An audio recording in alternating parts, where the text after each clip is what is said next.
దేవుని స్తోత్రం. హల్లెలూయా. ప్రియులారా, క్రైస్తవ జీవితం గురించి వాళ్ళు మాట్లాడుతున్నారు. క్రైస్తవ జీవితం జీవిస్తున్నాం కదా అనుకుంటాం మనం. అవును, క్రైస్తవ జీవితం జీవిస్తున్నాం, కానీ కొన్నిసార్లు కొన్ని విషయాలు మనకి తెలియవు, ఎవరు చెప్పలేదు, మర్చిపోతుంటాం. కాబట్టి వాళ్ళు గుర్తు చేస్తున్నారు. అపోస్తలుడైన పౌలు భక్తుడు రోమీయులకు వ్రాసిన పత్రిక 12వ అధ్యాయం 1-2 వచనాలు నేను చదువుతున్నాను. కాబట్టి సహోదరులారా, పరిశుద్ధమును దేవునికి అనుకూలమైన సజీవ యాగముగా మీ శరీరములను ఆయనకు సమర్పించుకునే దేవుని వాత్సల్యమును బట్టి మిమ్మల్ని బతిమాలుకొనుచు ఉన్నాను. ఇట్టి సేవ మీకు యుక్తమై ఉన్నది. దేవునికి వందనాలు. పరిశుద్ధమైనటువంటి జీవితం దేవుని సేవ. ప్రియులారా, సజీవ యాగంగా, యాగం అంటే చాలా మంది తెలియదు అసలు. యాగం అంటే మా హిందూ సోదరులు యాగాలు చేస్తారు, యూదులు యాగాలు చేస్తారు. పూర్వకాలం యెహోవా దేవునికి యాగమే జరిగేది. ఆ యొక్క పేర్లు ఎలాగుంటాయంటే దహన బలి. దహన బలి అనేది యాగం. ఆ కట్టెల మీద కట్టెలన్నీ పేరుస్తారు, బలిపీఠం మీద కట్టెలు పేర్చి ఆ కట్టెల మీద దహన బలి గురించి చెప్తున్నాను. ఖండాలుగా ఆ జంతువు యొక్క, మనకి బదులు ఓ జంతువుని తీసుకొస్తాం, ఆ జంతువు యొక్క ప్రతి భాగాన్ని ఎక్కడికక్కడ పార్ట్ వైజ్గా ఖండాలుగా ఇవన్నీ కూడాను నరికి విభాగించి అవన్నీ కూడా ఆ కట్టెల మీద అగ్గి మీద, కట్టెల మీద అగ్గి ఉంటుంది, అగ్గి కాలుస్తారు కదా, మంట వస్తుంది. ఆ అగ్గి మీద కట్టెల మీద పేరుస్తారు. నువ్వు పేర్చబడుతున్నావు సజీవ యాగంగా, దహన బలిగా. నువ్వు దహన బలి మీద ఆ కట్టెల మీద నీ శరీరాన్ని పేర్చి సంపూర్ణంగా దేవునికి ఆహుతి చేస్తున్నావు. ఆ యొక్క కట్టెల మీద కాల్చేటటువంటి దాన్ని దహన బలిని యాగం అంటాం మనం. సజీవ యాగంగా ఇక్కడ చెప్పబడి యాగాలు, బైబిల్లో యాగాలు, దహన బలి, ఆ బలి, ఈ బలి, బలన్నింటినీ కూడా యాగాలే. యాగం అనగా బలి. సో బలిపీఠం మీద యాగం చేస్తారు. ఇప్పుడు ఈ ఆచారాలు పోయేవి, దాని పద్ధతులు తెలియవు. యాగం అనగా సంపూర్ణంగా సమర్పణ.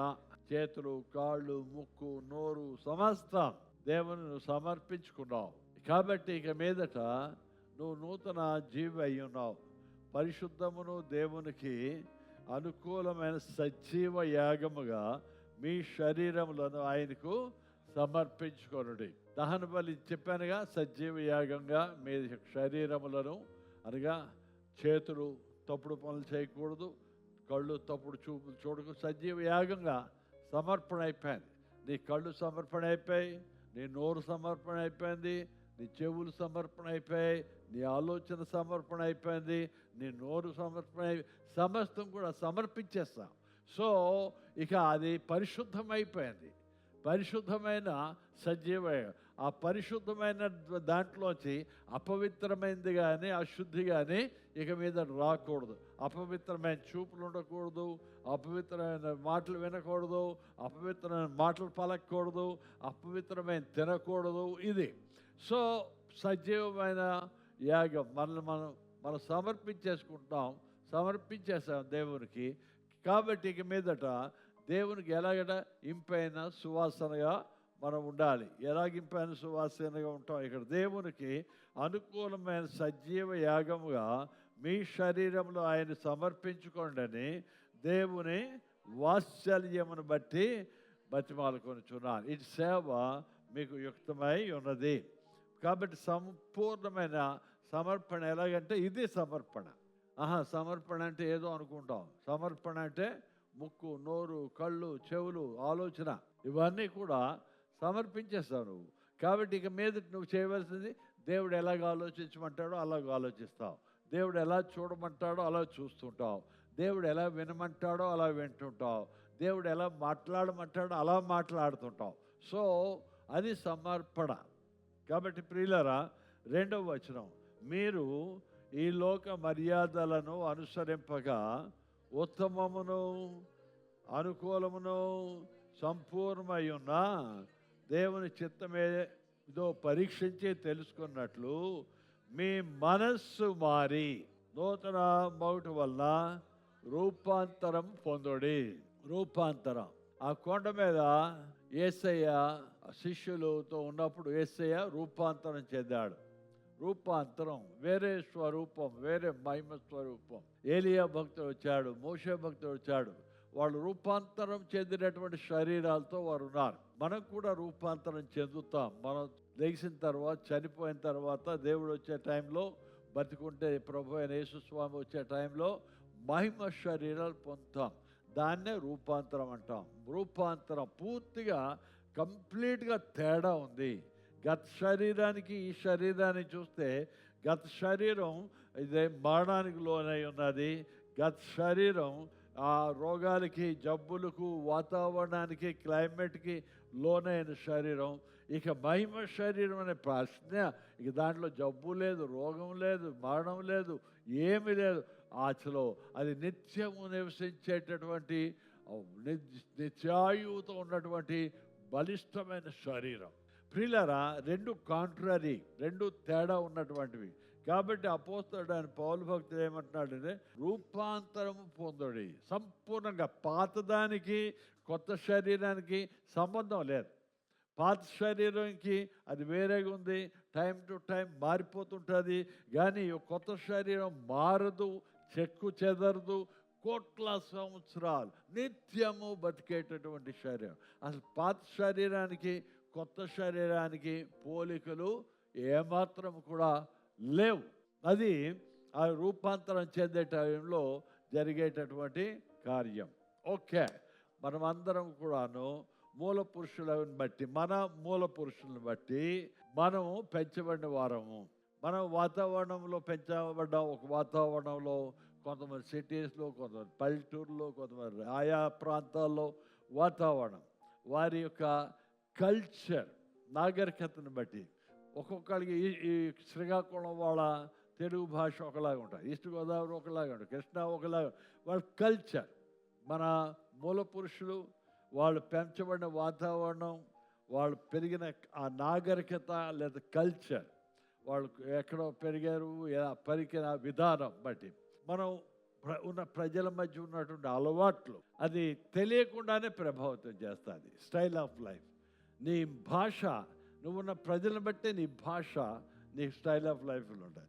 నీవు ఏ ప్రజల మధ్య జీవిస్తున్నావో, వాళ్ళు తాగుబోతులు అయితే, సిగరెట్లు తాగే వాళ్ళైతే, వీడికి ఏం అలవాటు లేకపోయినా వీడు చూస్తాడు, మా నాయన సిగరెట్ తాగుతాడు, నేను తాగేస్తాను, వాడు తాగుతున్నాడు. సో మన మూలాలను బట్టి, మన పరిసరాలను బట్టి మన మీద చాలా ప్రభావితం చేస్తుంది. ఇండియా దేశం నుంచి గయానాకు చాలామంది వెళ్ళిపోయిన తర్వాత గయానాలో 5వ తరం వాళ్ళు ఇండియా దేశం నుంచి వెళ్ళారు. అక్కడ వెళ్ళిన తర్వాత కొంత చిన్న వయసులోనే పెళ్ళిళ్ళు చేస్తారు. అక్కడ ఎందుకు పెళ్ళిళ్ళు చేస్తారంటే, వాడు 13-14 సంవత్సరాల్లో పెళ్ళిళ్ళు చేసేస్తే ఇక ఇండియాలో ఉన్న అమ్మ, నాయన, బంధువులు వీళ్ళు గుర్తురారు. ఎందుకు? 13 ఏళ్ళకి అమ్మాయి పెళ్ళి, 14 కొడుకు పుట్టేశాడు. 14 ఏళ్ళు కొడుకు పుట్టేసరికి ఆ పిల్ల మనసు అంతా కొడుకు మీదకి వెళ్తుంది. ఇక అమ్మ, నాయనలు, ఆ బంధువులు వాళ్ళు అంత గుర్తురారు. సో ఇండియా నుంచి వెళ్ళారు, గయానాలో ఉంటున్నారు. వీళ్ళని ఆ స్వదేశం మీదకి వాళ్ళ బుద్ధి వెళ్ళకుండాను అక్కడ ఉన్నటువంటి వాళ్ళు, ఆనాటి బ్రిటిష్ వాళ్ళు ఏంటంటే చిన్న వయసులో పెళ్లి చేసే కానీ పిల్లలు పుట్టారు. పిల్లలు పుట్టడంతోనే ఇండియా వాతావరణం వాళ్ళకి పెద్ద, అంటే అమ్మ నాయన ఇక బెంగ లేకుండా పిల్లల మీద పిల్లలు పుట్టడం, ఆ పెద్దోళ్ళు అవడం, వాళ్ళని పెంచడం, వాళ్ళు ఇక ఇదే లైఫ్ అయిపోయింది. ఇలాగా తరాలు మారాయి. ఒక తరం, 2వ తరం వచ్చేసరికి భాష మారుతుంది. 3వ తరం వచ్చేసరికి ఇండియా నుంచి వెళ్ళారు కానీ ఇండియా హిందీ భాష కానీ తెలుగు భాష కానీ మర్చిపోయారు. 3వ తరం వచ్చేసరికి ఆ భాష వాళ్ళకి అందుబాటులో లేదు. 4వ తరం వచ్చేసరికి అసలు మర్చిపోయారు, తెలియదు. మెడ్రాస్ నుంచి చాలామంది వెళ్ళారు, వాళ్ళకి అసలు ఏ ప్రాంతం నుంచి వచ్చారో కూడా తెలియదు. వాళ్ళ పితరులు, ఒరే మనం మెడ్రాస్ వాళ్ళం రా అని చెప్తే అప్పుడు గుర్తుంటుంది వాళ్ళకి, అంతే. మెడ్రాస్, మనం పంజాబ్ వాళ్ళం రా అంటే పంజాబ్, అంతే తప్ప వాళ్ళకి ఆ భాష రాదు, కల్చర్ మర్చిపోయారు. అక్కడ కల్చరు, అక్కడ భాష, అక్కడ విధానంలో అలవాటు పడిపోయారు. న్యూయార్క్లో 5వ తరం అమ్మాయి, ఒక అమ్మాయి ఉంది, పెద్ద అమ్మాయి. ఆమె న్యూయార్క్లో పనిచేస్తుంది. పనిచేసుకుంటూ ఆమె ఏం చేస్తుందంటే హిందీ పాటలు వేసుకుంటుంది. హిందీ రాదు ఆమెకి, కానీ హిందీ పాటలు వేసుకుంటుంది రాత్రి పగలు. వాళ్ళు ఇంగ్లీష్ నేర్చుకున్నారు, ఇంగ్లీష్ భాష కంప్లీట్గా. వాళ్ళు ఆ అమ్మాయి హిందీ పాటలు వేసుకుంటుంది, హిందీ పాటలు వేసుకుని హిందీ పాడుతుంది. హిందీ మ్యూజిక్, మన ఇండియా మ్యూజిక్ అంటే చాలా ఇష్టం ఆమెకి.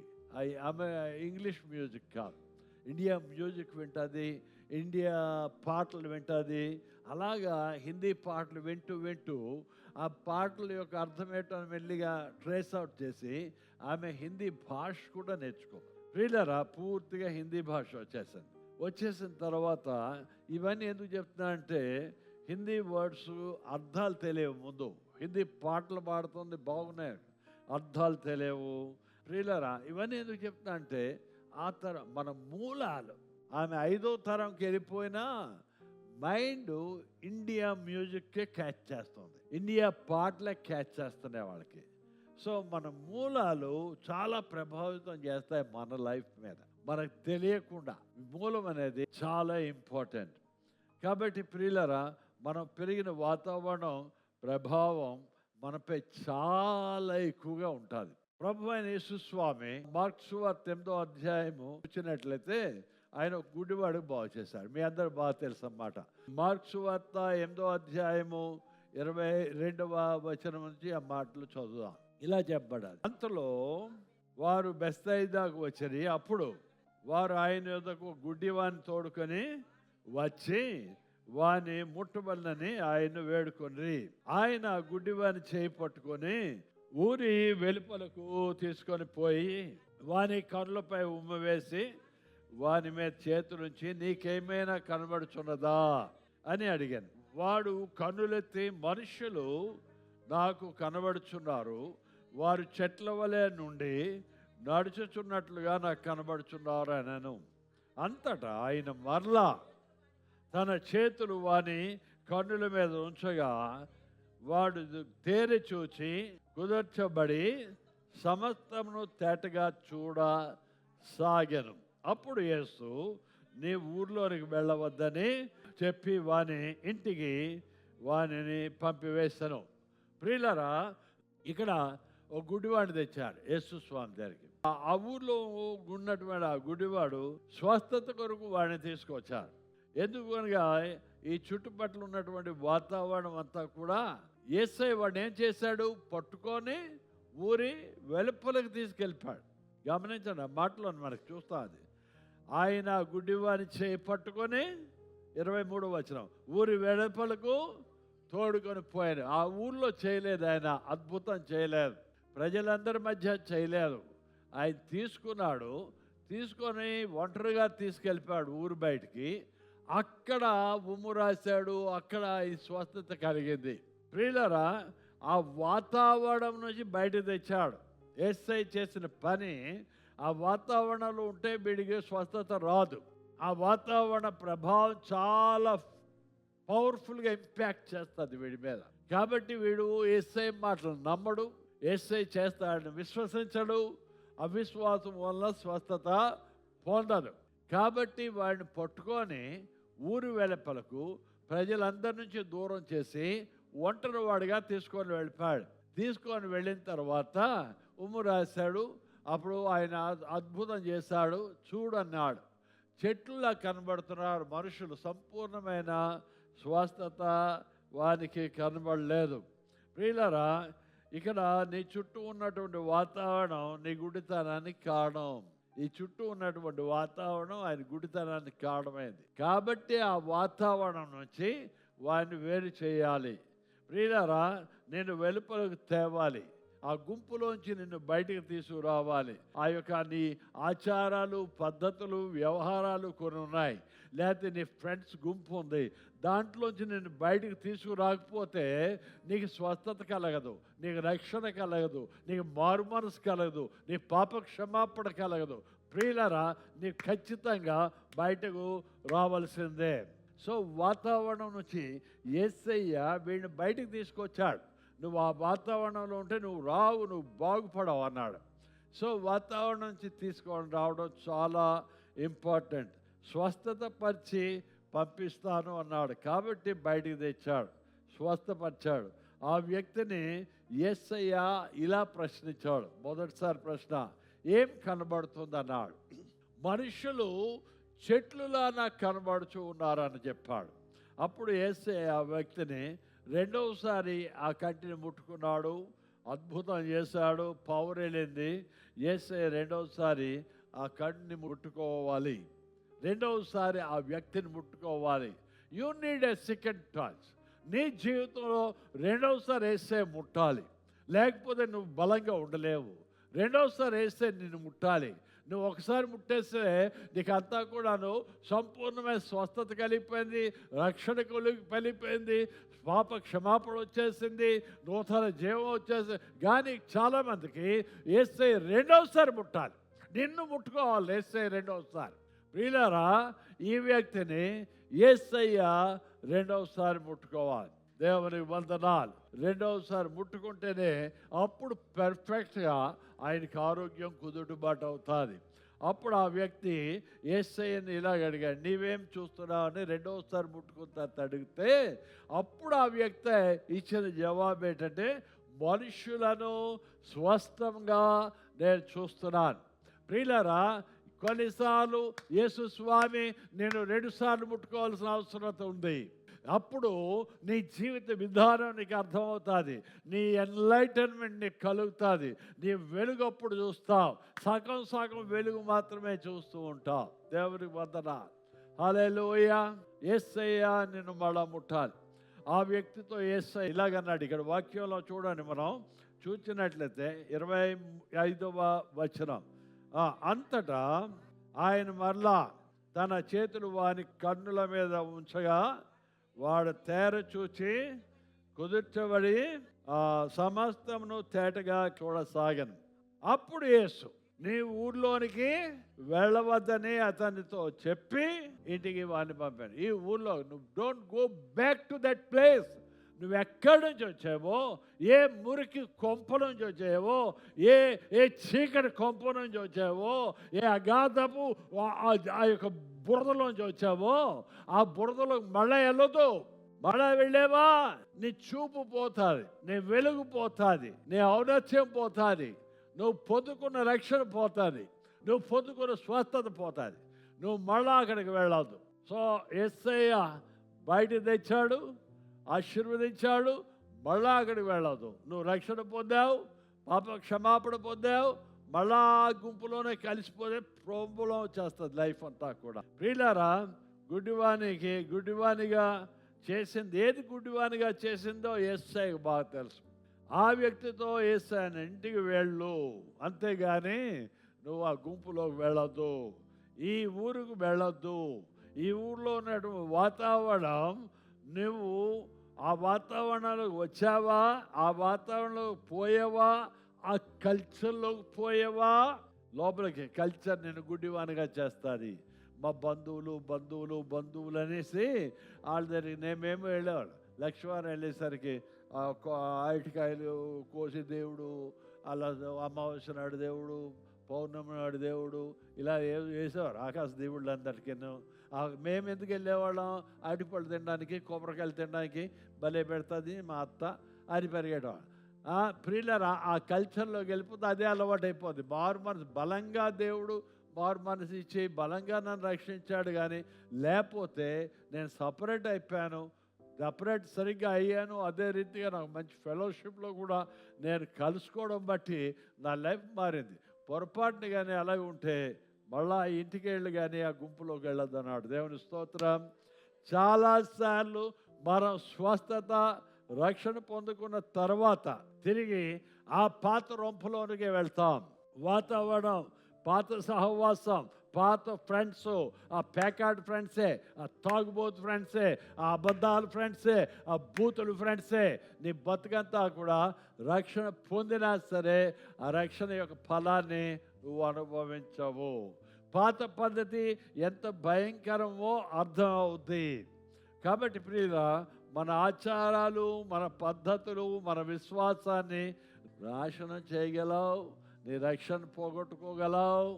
ప్రియులారా, రక్షణ పొందిన వారి గురించి మాట్లాడుతున్నాను నేను, రక్షణ పొందిన వారి కోసం కాదు. ప్రియులారా, నేను రక్షణ పొందిన తర్వాత ఎక్కడో పెళ్ళికి వెళ్ళాను, నా ఫ్రెండ్స్ పెళ్ళికి కాదనకుండా వెళ్ళినందుకు మనకు తెలుసుగా మన ఫ్రెండ్స్ పెళ్ళిళ్ళు మధ్యరాత్రిలో 1 గంటకో తెల్లారి 3 గంటలకు అవుతుంది. నాకు పాత అలవాట్లు కొన్ని ఉన్నాయి, పేకాట ఆడడం, కూర్చోవడం, కంపీలు వేసుకోవడం, అవి వేసుకోవడం. కాబట్టి వేసుకుందాం నేను టైం పాస్ కోసం వేసాను. కానీ ఓ ఫ్రెండ్ చూశాడు, ఆడికి ఎలాగో తెలిసిపోయింది, మా ఫెలోషిప్లో గుంపులో ఉన్న ఒకడికి, వీడు మహంతీయుడు, ఆడు వెళ్ళిపోయి అక్కడేం పేకాట ఆడేస్తున్నట్టు ఆ మాటలు. ఒరేయ్ నువ్వు పేకాట ఆడుతున్నావు, ఎవరు రక్షించబడినటువంటి బ్రదర్స్, ఒరేయ్ నువ్వు పేకాట ఆడుతున్నావు చంపేస్తారా బాబు, వీళ్ళందరికీ ఎలా తెలుసుకున్నా ప్రియుల ఆ దెబ్బతో మళ్ళీ ఇప్పుడు పేకాట జోలికి వెళ్ళా. దేవుని వందనాలు. కాబట్టి మన పాత జీవితం మనకు వెనక్కి లాగేస్తుంది. ఎవడో ఒకడు గార్డింగ్గా ఉన్నాడు, మంచి ఫ్రెండ్స్ ఉన్నప్పుడు, మంచి స్నేహితులు ఉన్నప్పుడు మనకి రిమైండ్ చేస్తారు. దేవునికి వందనాలు.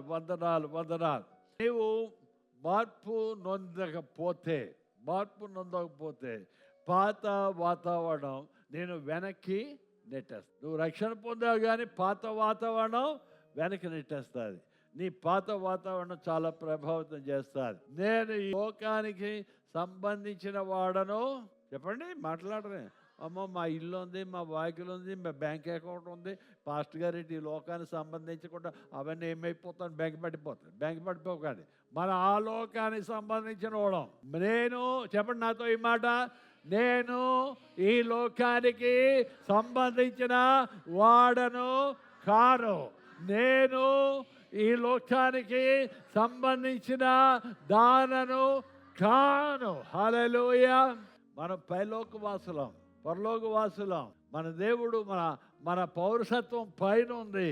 ప్రియులారా, ఈ లోకంలో మన జీవితం ఆరంభమైంది, వెళ్ళిపోయే గమ్యం మాత్రం అక్కడ ఉంది. దేవుని వందనాలు. హల్లెలూయా.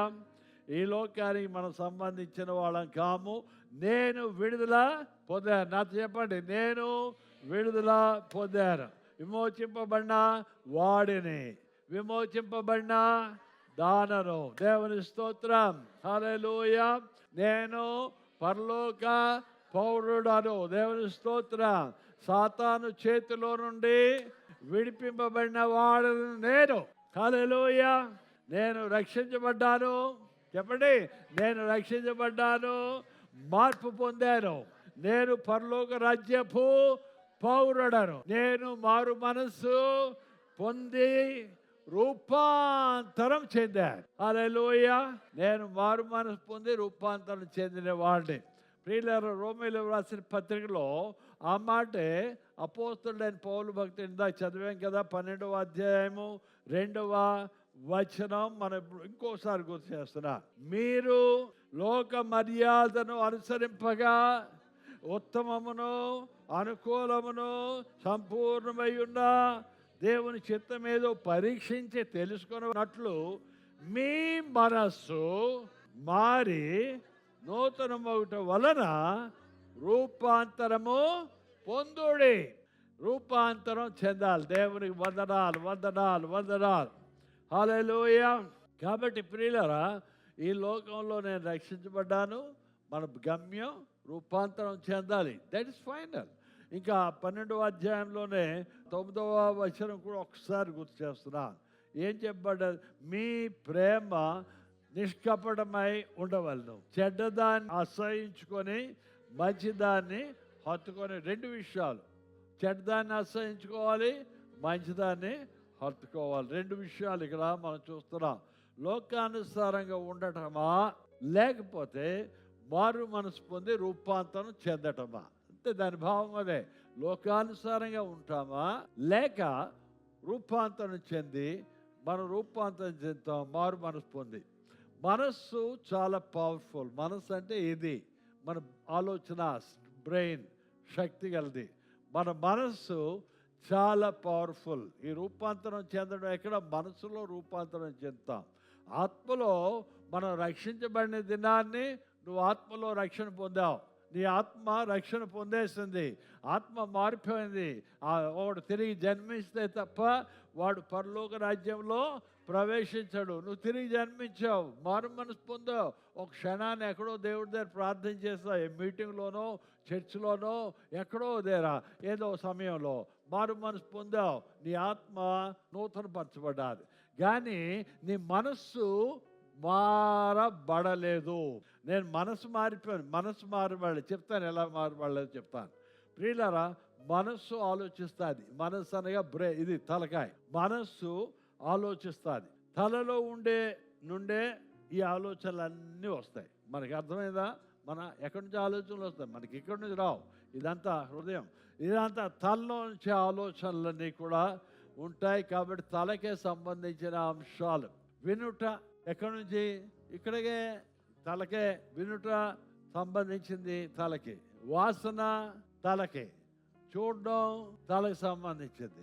ప్రియులారా, ఆలోచించడం, మాట్లాడడం తలకు సంబంధించింది. సో తల యొక్క తర్కించడం మంచిదా కాదా వాదిస్తాం. తర్కించడం, వాదించడం తలకు సంబంధించిందే. సో శరీరం అంతా కూడా, ఈ శరీరం అంతా కూడా తలతో సంబంధం ఉంది. ఇక్కడ ఆలోచన శక్తి, మనస్సు. మీరు మనస్సు మారి రూపాంతరం చెందాలి. ఎక్కడ మార్పు రావాలి? ఇప్పుడు ఇక్కడి నుంచి రావాలి. దేవుని స్తోత్రం. So it's very important. అర్థమైందా? చూపు, వినడం, ఇవన్నీ ఆఘ్రాణించడం, మంచి వాసన, చెడు వాసన, ఇవన్నీ ఆఘ్రాణించడం, తినడం, ఇవన్నీ మన యొక్క ఇదంతా కలిసి మనస్సు. ఈ మనస్సు రూపాంతరం చెందాలి. నీ చూపులో రూపాంతరం రావాలి, నీ వెంటలో రూపాంతరం రావాలి. అది ఇదంతా కలిసి. కాబట్టి మైండ్ అంటాం మన భాషలోని, మనస్సు అంటాం. తల చాలా ఇంపార్టెంట్. తల లేకపోతే ఇదేమో మొండం, పనికిరాని మొండం అయిపోతుంది. తల ఉంటేనే మొండం యొక్క విలువ. శత్రువు ఈ మనస్సుతో ఏం చేస్తాడు? చీకటి శక్తుల ఆలోచన, ఈ మనసులో చీకటి శక్తుల ఆలోచనలతో నింపేస్తూ ఉంటాడు. డిమోనిక్ ప్రోపగండా లేకపోతే డిమోనిక్ ప్రోగ్రామ్. ఈ మనసులో, కంప్యూటర్లో ప్రోగ్రామ్స్ ఎలాగైపోతాయో మన మనసులో ప్రోగ్రామింగ్ అయిపోద్ది. ఆ ప్రోగ్రామింగ్ పద్ధతిలో నింపేస్తాడు.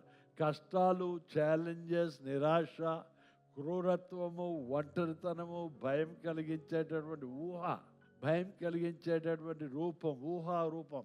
అంటే ఊహించేస్తుంటాం. కొంతమంది ఊహించేస్తుంటారు.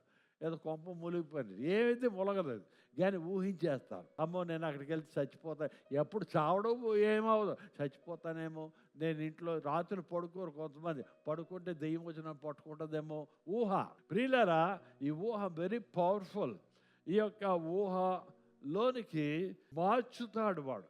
సైతాను శక్తులు, చీకటి శక్తులు ఈ బ్రెయిన్లోకి, ఊహలోకి తెస్తారు. కష్టాలని, ఛాలెంజెస్, సవాల్స్ని, ప్రియులరా, ఆ నిరాశని, క్రూరత్వాన్ని, ఒంటరితనాన్ని, ఇవన్నీ కూడా ఇక్కడ తీసుకొచ్చేస్తాడు.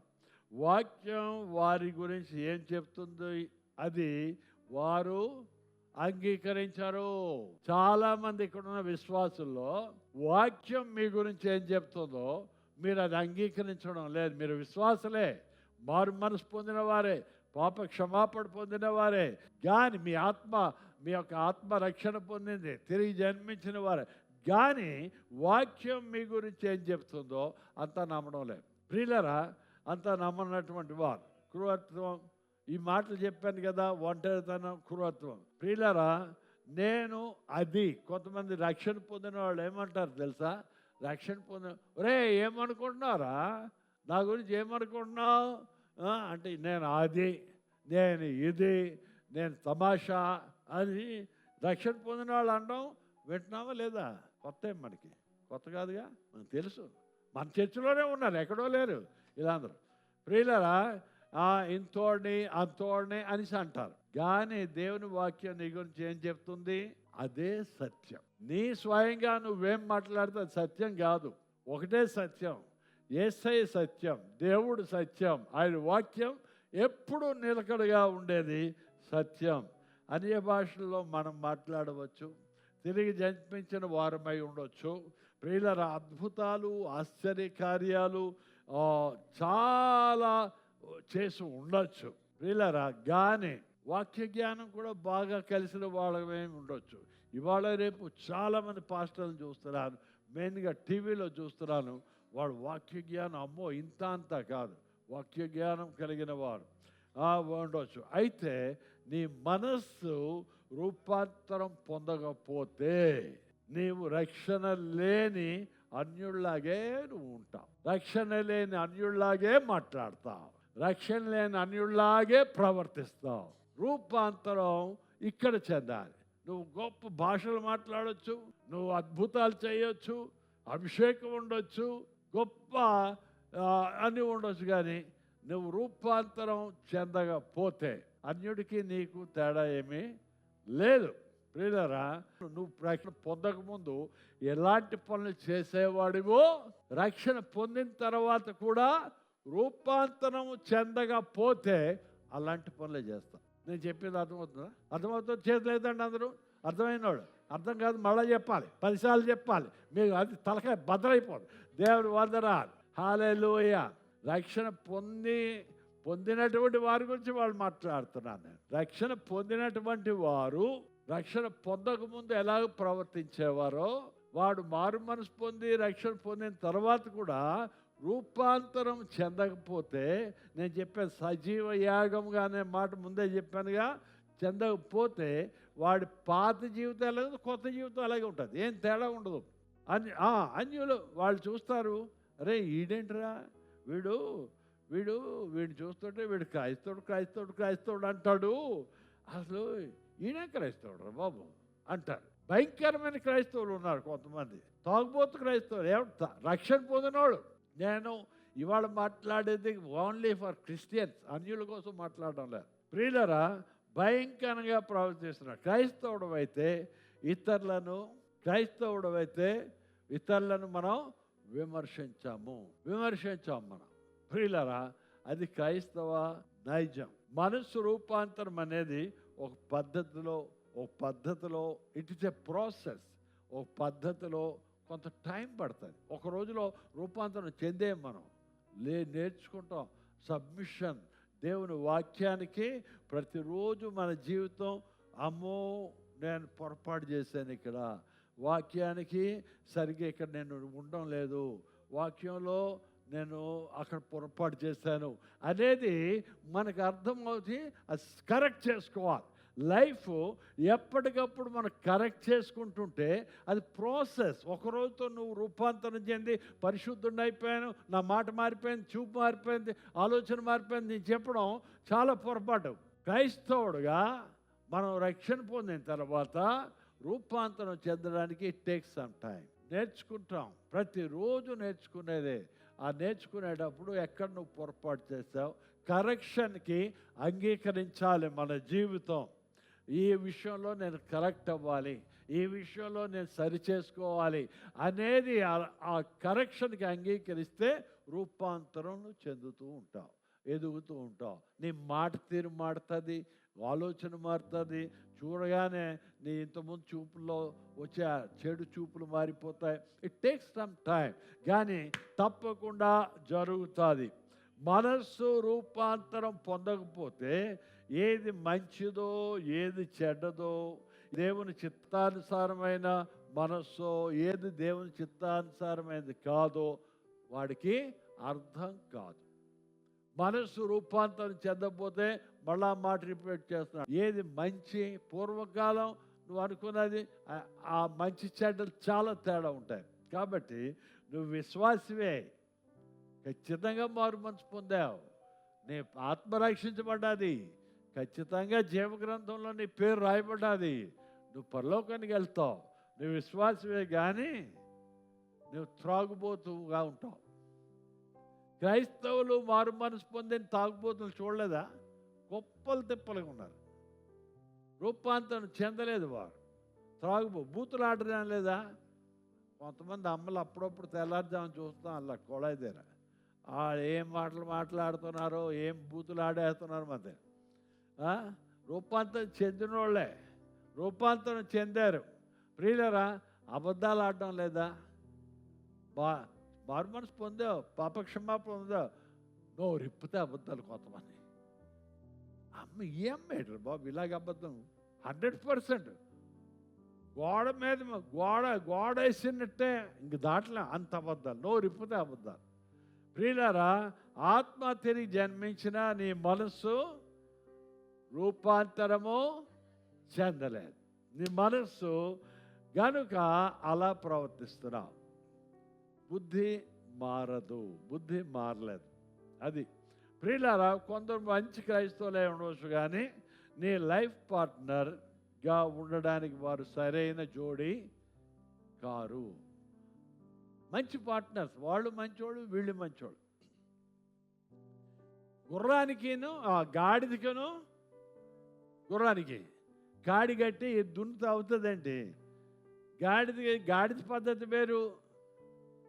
గాడిదే మంచిదే, సామాన్లు మోసుకెళ్తుంది, ఇంట్లో ఉంటుంది, సహాయం చేస్తుంది, వెనక్కి తంతుంది, గుర్రం ముందుకు తంతుంది. అదే గాడిదకి గుర్రానికి తేడా చెప్తారా? ఈ రెండు మంచివే, కానీ ఆ రెండింటికి మనం కాడి కట్టి జతేసి పొలం దున్నుతో అంత అవుతుందండి. గుర్రం గాడిదేమో గాడిదలాగా అరుస్తుంది, గుర్రంలాగా అరుస్తుంది. అది కుదురుతుంది ఏంటి? అది భార్యాభర్తలు అయిపోతుంది, కుదురుతుంది ఏంటి? అమ్మో ఈ అమ్మ బాగుందరా, ఈ అబ్బాయి బాగున్నాడు, జతేసి పడేస్తాం మనం. తర్వాత ఏమవుతుంది? రోజు సౌండ్ ఒకటరా బాబు అని రోజు కొనుక్కోవడమే. ఆ గాడికి గుర్రానికి కుదరలే, కాడి కుదరదు. ప్రియులారా, అది చాలా ప్రాబ్లం. ఎందుకంటే ఇక్కడ ఆ గాడిదేమో అలాగరుస్తుంది, గుర్రం ఇంకోలా గరుస్తుంది. గాడిదేమో ఎంత గాడిద ఎడక కాలుతుంది అంతది, గుర్రం ముడింది కాలుతుంది. మంచివే అవి. ప్రియులరా, లైఫ్ పార్ట్నర్స్ ఇద్దరు బాగున్నారు, ఆ అబ్బాయి బాగున్నాడు, అమ్మాయి బాగున్నాడు, జతేస్తాం అనుకోండి, తర్వాత ఏమవుతుందో మనకు తెలియదు.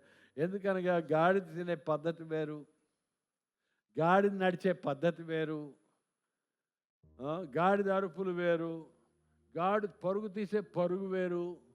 అది ఇక్కడే తిరుగుతాయి. గాడిదకి ఎంత బాధ అంటే దానికి ఏం బాధ ఉండదు.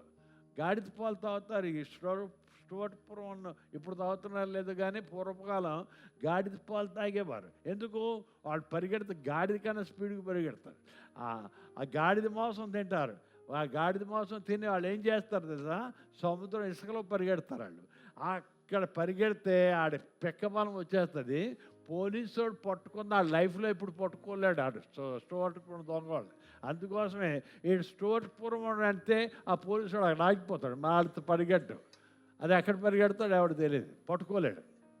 ప్రియులారా, దాని పద్ధతి దానిది, దీని పద్ధతి దీనిది. ఈ రెండు కలిపి జతేసేసి దున్నేస్తామంటే పొలంలో పంట రాదు, ఉన్న పొలం పాడైపోతుంది. దేవుని వందనాలు, హల్లెలూయా. కాబట్టి ప్రియులారా, రెండు రకాలైన పద్ధతులకు అలవాటు పడి, రెండు రకాలైన పద్ధతులు, వాటిని ఒకే కాడితో మనం కట్టినప్పుడు, ఎందుకనగా వాటి గురి వేరు, వాటి జీవిత విధానం వేరు, వాటి పద్ధతులు వేరుగా ఉంటాయి. ఇలాంటి రెండు రకాలైనటువంటి స్పిరిచువల్ లెవెల్స్లో ఉన్నటువంటి స్త్రీ పురుషులను, ఈవెన్ క్రైస్తవులే కానీ వాళ్ళ స్పిరిచువల్ లెవెల్స్ కానీ వాళ్ళకి అందుబాటులో లేకపోతే సేమ్ ప్రాబ్లం, ఆలోచన ఉండాలి. లేకపోతే వీళ్ళ ఆలోచనలు వేరు, వాళ్ళ ఏమంటే దశం భాగం ఇద్దామంటే భార్య అంటే పని పట్టలేదు దశం ఇలా మాట. ఏమండి సినిమాలు మానేద్దామండి, బుక్స్ చదువుకుందాం, బైబిల్ చదువుతే నీకు బుద్ధి లేదు, సినిమాలకు వెళ్ళకుండా ఇలాగ ఉంటాయి. ఇద్దరు మార్పు పొందినాడే ప్రియులారా. కాబట్టి స్పిరిచువల్ లెవెల్స్ చాలా ఇంపార్టెంట్. నేను నిన్న మా మనోళ్ళు వాళ్ళు పిలిచారు భోజనానికి. వాళ్ళు ఆమె అంటుంది, టైం అయిపోతున్నాడు, ఆమె అంటుంది, నా పిల్లల కోసం ఇప్పటి నుంచే నేను ప్రార్థన చేస్తున్నా. ఏం ప్రార్థన? చదువు గురించి కాదు, నా కూతురికి నా కొడుక్కి మంచి సంబంధాలు రావాలి. వాళ్ళు చదువుకున్న పిల్లలు. నా కూతురికి మంచి భర్త రావాలి, నా కొడుక్కి మంచి భార్య రావాలి. ఇప్పటి నుంచే ప్రార్థన చేస్తున్నాను పాస్టర్ గారు. ఆడు పెళ్లి వయసు వచ్చిన తర్వాత ప్రార్థన కాదు, ఇప్పటి నుంచే ప్రార్థన చేస్తే దేవుడు మంచి మార్గాన్ని తెరుస్తాడు, వాడికి మంచి సంబంధం దొరుకుతుంది అంటుంది. వండర్ఫుల్. ఎప్పుడు తల్లి యొక్క బాధ్యత, తండ్రి యొక్క బాధ్యత. పిల్లలు చిన్నగా ఉంటుండగానే ఈ అమ్మ మొదలెట్టిస్తుంది నా కుటుంబం గురించి ప్రార్థనలు. ఫ్యామిలీ కోసం, డబ్బు కోసం ప్రార్థన చేయడం లేదా.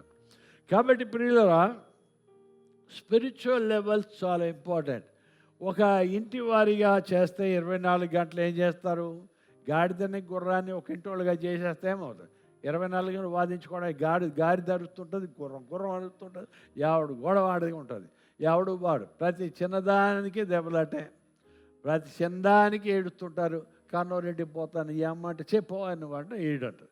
ఇలాగ ఉంటుంది ప్రియులరా. ఇలాంటి గొడవలు ఇలాంటి వారి కొరకు ప్రార్థించిన, గుర్రానికి గాడిదకి ముడేసి మనం ప్రార్థించిన అసలు ప్రాబ్లం ఏంటంటే వారి పద్ధతులు, వారి అలవాట్లు ప్రార్థనను అడ్డగిస్తాయి.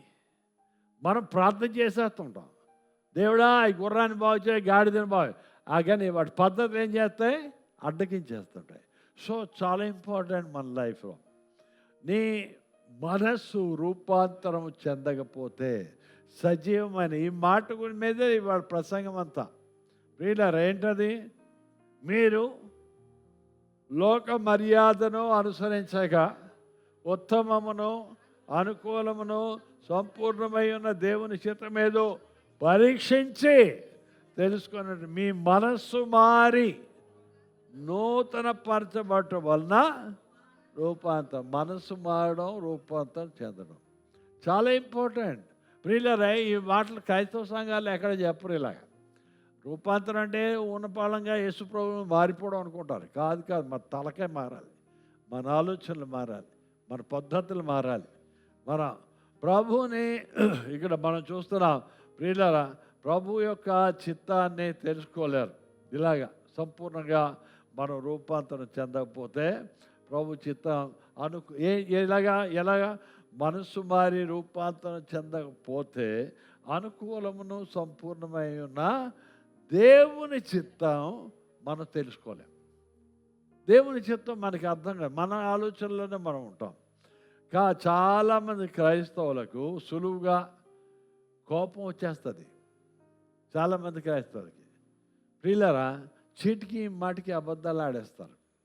ప్రతి చిన్నదానికి ముఖం మార్చేసుకుంటారు. ఈ శుభం నాకు ఇలాగంటదా, అంతే ముఖం ఇలాగైపోతుంది, నవ్వు ముఖం కనబడదు.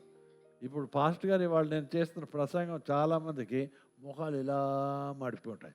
ఈ పాస్టర్ గారు నన్ను గురించి చేస్తున్నాడు, నా గురించి మీ గురించి కాదు. బైబిల్లో ఉన్న మాట చెప్తున్నా, మన జీవితాలు ఎలా మారాలి, మనం ఎలా ఉండాలి, మన బతుకులు ఎలాగ ఆశీర్వాదకరంగా ఉంటాయి.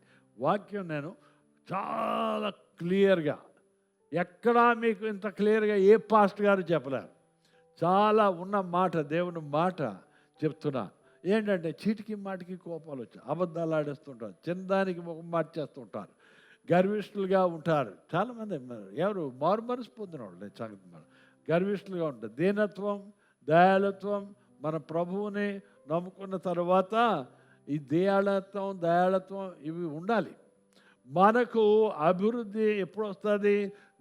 దేవుని మాట ప్రకారం మనం చేస్తున్నప్పుడు వర్ధిల్లుతాం, అభివృద్ధి చెందుతాం. మారు మనసు పొంది రక్షణ పొందిన ప్రతి విశ్వాసి దేవుని బిడ్డ.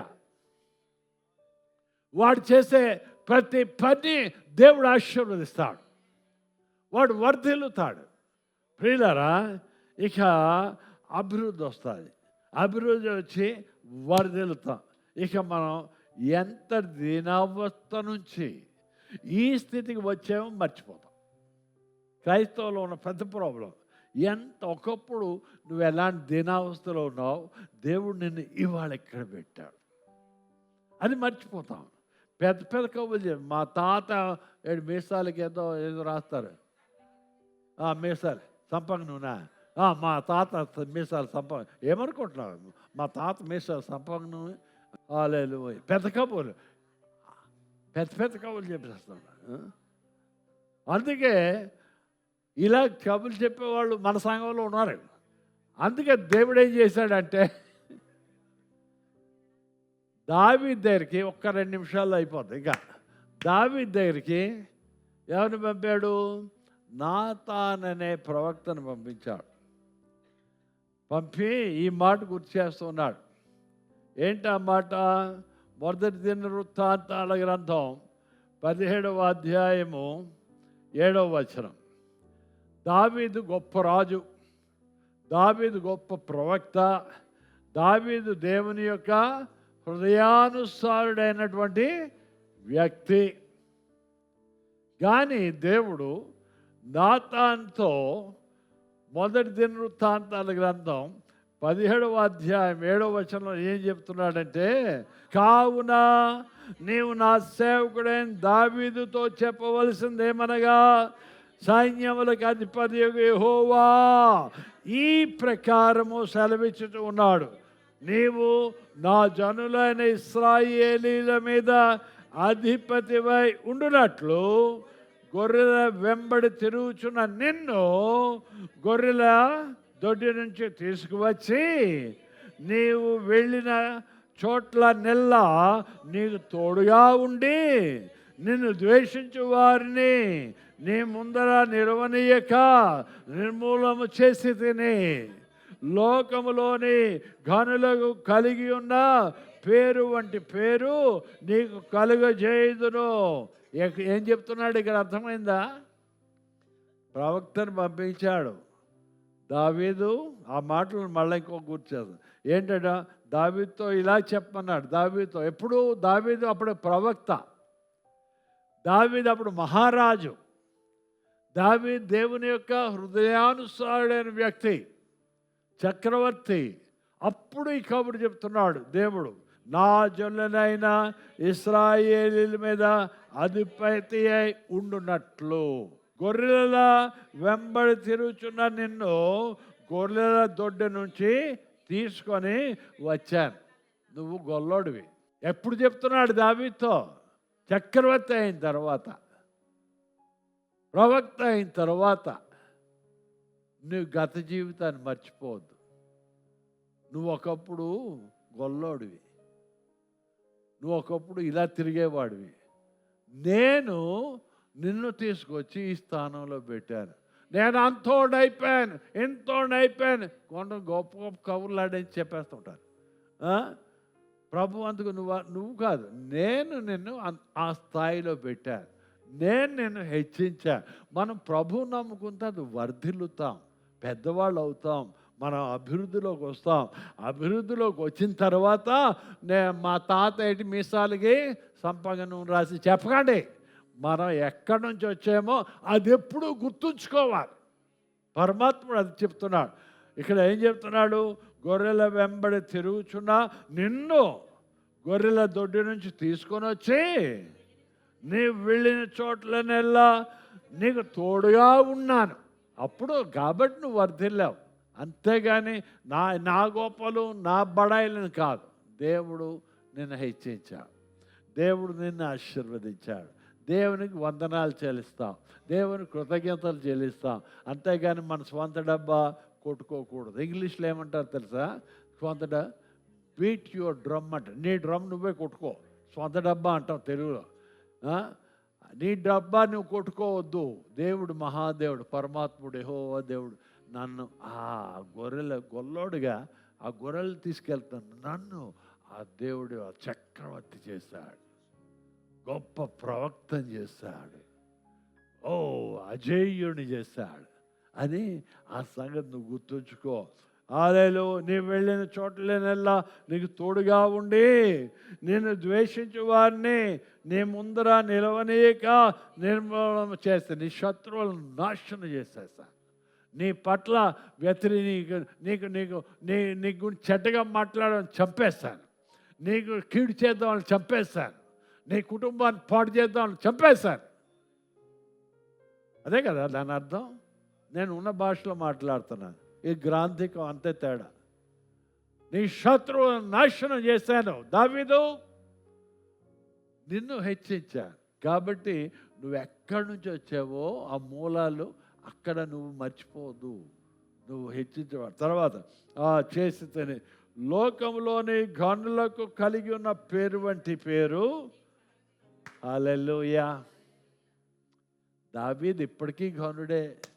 ప్రియులారా, పరమాత్ముడు ఆ సంగతి మర్చిపోవద్దని నేను ఇంత కృప పొందాను కాబట్టి. ఏంటి ఇప్పుడు దావీదులాని నేను పొందానుగా.